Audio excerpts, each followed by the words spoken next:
Sisimulan ko doon sa mga lumang games gaya ng Counter, gaya ng... Grabe ka naman, bago pa yung Counter-Strike.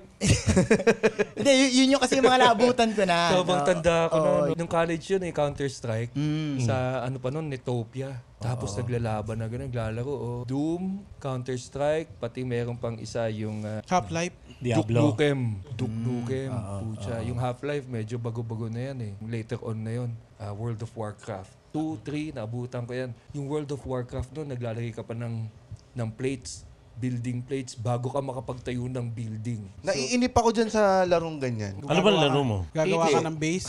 Gusto ko yung mga Left 4 Dead. Ayoko nga rin ako ng Counter-Strike kasi ayoko magkakalaban kami. Gusto ko kami yung magkakakampi. Hindi, magkwentuhan na lang kayo doon. Mag-usap-usap kayo na walang magbabarilan. Kasi hindi ako magaling sa video game eh. Ako yung parang laging namamatay. Nung lumawak yung multiplayer game, yung pwede mo nang makalaro yung mga nasa online.